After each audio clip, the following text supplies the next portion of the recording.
आज उनसे गुफ्तगू करने का मकसद ये भी था कि जो मुख्तलिफ वर्जन्स आए हुए थे, क्योंकि हर शख्स, आप मीडिया को भी देख रहे थे, कोई कह रहा था ये मैन होल कवर है, कोई ड्रेन कह रहा था। हुआ क्या उस रोज़, उसको समझने की भी ज़रूरत थी।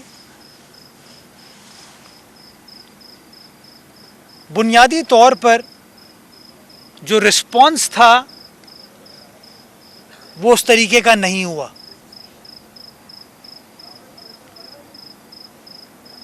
डबल 122 का अमला पहुंचा ग्राउंड पर, ये हमारे सिटी वार्डन्स पहुंचे ग्राउंड पर,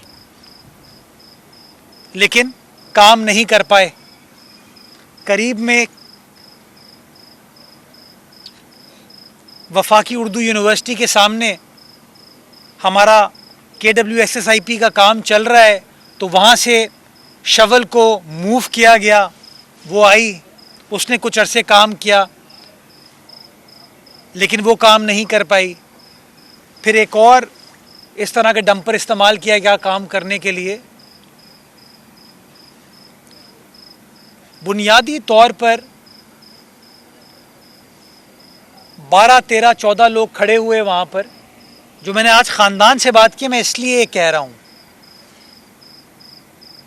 और वो ऐसी वहाँ पे एक सिचुएशन क्रिएट हुई जिसकी वजह से वो जो रेस्क्यू का काम था वो उस तरीके से नहीं हो पाया। ऐसा होना नहीं चाहिए था, और इसीलिए पुलिस को, इंतज़ामिया को भी इस हवाले से कार्रवाई की जा रही है। बिकॉज हमारी जिम्मेदारी है बहैसियत हुकूमत लॉ एंड ऑर्डर को मेंटेन करना। अगर कोई 12-13 लोग हैं जो रेस्क्यू के काम में खलल डाल रहे हैं, कोई नारेबाजी कर रहे हैं, उसको रोकना हमारी जिम्मेदारी थी, और शायद वो सही तरीके से सरअंजाम नहीं दी गई।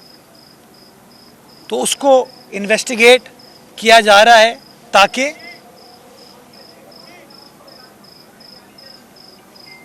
ऐसा एग्जाम्पल सेट कर सकें कि कल को इस तरह की चीज़ ना हो।